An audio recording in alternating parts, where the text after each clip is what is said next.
सरकार ने कहा है कि राजनीतिक पार्टियों पर 500 और 1000 रुपए के पुराने नोट अपने अकाउंट में जमा करने पर कोई टैक्स नहीं लगेगा। वित्त सचिव अशोक लवासा ने बताया कि इनकम टैक्स एक्ट के तहत राजनीतिक पार्टियों को अपने अकाउंट में कैश जमा करने की छूट है, बशर्ते वो 20,000 रुपए तक का चंदा कैश में लिया हो और चंदा देने वाले व्यक्ति की डिटेल उनके पास हो। नोटबंदी के ऐलान के बाद भी ज्यादातर राजनीतिक दल कैश में ही चंदा ले रहे हैं। काले धन पर सरकार की नई योजना प्रधानमंत्री गरीब कल्याण योजना की आज से शुरुआत हो रही है, जो कि 31 मार्च 2017 तक चलेगी। इस योजना में 50% जुर्माना देकर बेनामी संपत्ति का खुलासा किया जा सकता है। अब कोई भी नागरिक काले धन के बारे में सीधे सरकार को जानकारी दे सकता है। blackmoneyinfo@incometax.gov.in नाम की ईमेल आईडी पर भेजी जा सकती है। प्रधानमंत्री गरीब कल्याण योजना के तहत बेनामी आय की घोषणा करने वाले लोगों के नाम गोपनीय रखे जाएंगे। 8 नवंबर को नोटबंदी के ऐलान के बाद अब तक 2600 करोड़ की अवैध कमाई का खुलासा हो चुका है, जिसके तहत देश में अलग अलग जगहों पर छापे में 316 करोड़ रुपए की करेंसी बरामद की गई है। इसमें 80 करोड़ रुपए के नए नोट हैं, जबकि 76 करोड़ रुपए की ज्वेलरी भी पकड़ी गई है। New currency is above 80 crore, jewellery 76 crore and the total seizure is 393 crore.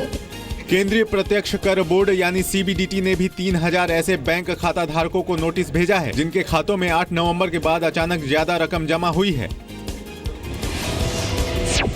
Petrol और डीजल महंगा हो गया है। पेट्रोल 2 रुपए 21 पैसे प्रति लीटर महंगा हुआ है, जबकि डीजल के दामों में 1 रुपया 79 पैसे प्रति लीटर की बढ़ोतरी की गई है। अंतर्राष्ट्रीय बाजार में कच्चे तेल के दामों में बढ़ोतरी के बाद तेल के दाम का बढ़ना तय माना जा रहा था। अंतर्राष्ट्रीय बाजार में कच्चे तेल के दाम $55 प्रति बैरल पर पहुंचने के बाद तेल मार्केटिंग कंपनियों पर कीमतें बढ़ाने का दबाव था। अब केरल हाईकोर्ट ने भी 3 तलाक को कानूनी रूप से गलत करार दिया है। अदालत ने कहा है कि 3 तलाक के मामले में मुस्लिम महिलाओं को समानता के अधिकार से अलग रखा जा रहा है।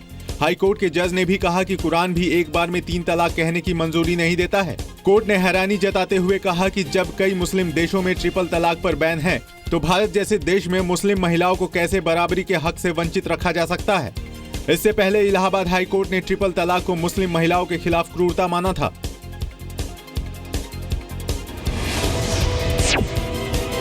कल संसद का शीतकालीन सत्र खत्म हो गया। सत्र के आखिरी दिन भी दोनों सदनों में जमकर हंगामा हुआ, जिसके कारण राज्यसभा और लोकसभा को अनिश्चितकाल के लिए स्थगित कर दिया गया। Regular and continuous disruptions characterized this session. The symbolism of dignified protest, so essential for orderly conduct of parliamentary proceedings, was abandoned. कामकाज के लिहाज से ये सत्र पिछले 15 साल का सबसे खराब सत्र रहा। हंगामे की वजह से लोकसभा में सिर्फ 19 और राज्यसभा में 21 घंटे ही काम हो सका। मोदी सरकार के 2.5 साल के कार्यकाल में भी इस सत्र में सबसे कम काम हुआ।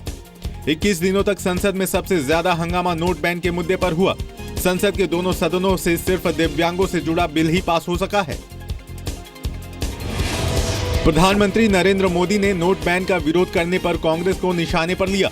बीजेपी संसदीय दल की बैठक में पीएम ने कहा कि 1971 में वांचू कमेटी ने नोटबंदी की सिफारिश की थी, लेकिन तत्कालीन प्रधानमंत्री इंदिरा गांधी ने चुनाव में हार के डर से इस सिफारिश को लागू नहीं किया। इंदिरा जी ने चमान के सामने देखा और फिर इंदिरा जी ने कहा कि क्या भाई, क्या कांग्रेस को आगे चुनाव लड़ना है कि नहीं लड़ना है? Chauhan got the message and the recommendation was स्लेव्ड।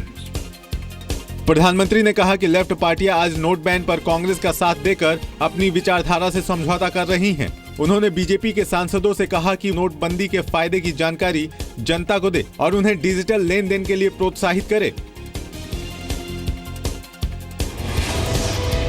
Digital भुगतान कंपनी पेटीएम के साथ हुई 6.25 लाख रुपए की धोखाधड़ी के मामले में सीबीआई ने केस दर्ज किया है। सीबीआई ने दिल्ली में रहने वाले पेटीएम के ग्राहकों और पेटीएम की पेरेंट कंपनी 191 कम्युनिकेशन कंपनी के अज्ञात अधिकारियों के खिलाफ एफआईआर दर्ज की है। शिकायत में कहा गया है कि कंपनी ने 48 ऐसे मामले पकड़े जिनमें ग्राहकों को उनके ऑर्डर्स मिलने के बावजूद रिफंड कर दिया गया।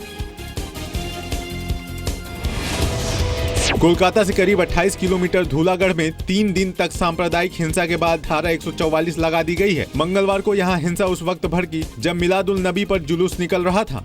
स्थानीय लोगों का आरोप है कि जुलूस में शामिल कुछ दंगाइयों ने हिंदुओं के घरों और मंदिरों पर बम फेंके और आगजनी के बाद लूटपाट की। स्थानीय लोगों का आरोप है कि इलाके में लगातार 3 दिनों तक हिंसा होती रही और ममता बनर्जी सरकार ने दंगाइयों के खिलाफ कोई कार्रवाई नहीं की।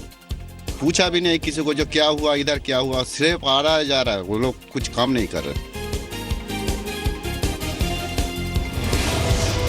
चीनी नेवी के एक जंगी जहाज ने समंदर में अमेरिका के एक पानी के अंदर रहने वाले ड्रोन को जब्त किया है। पानी के अंदर रहने वाले इस ड्रोन को साउथ चाइना सी के अंतर्राष्ट्रीय इलाके से पकड़ा गया है। एक अमेरिकी रक्षा अधिकारी ने बताया कि ड्रोन जब्त किए जाने के बाद अमेरिका ने राजनयिक तौर पर चीन से औपचारिक विरोध दर्ज कर इसे लौटाने की मांग की है। अधिकारी ने बताया कि चीन के अमेरिकी UUV का पकड़ा जाना दक्षिण चीन सागर में चीनी सेना की बढ़ती सैन्य गतिविधि की जानकारी देता है।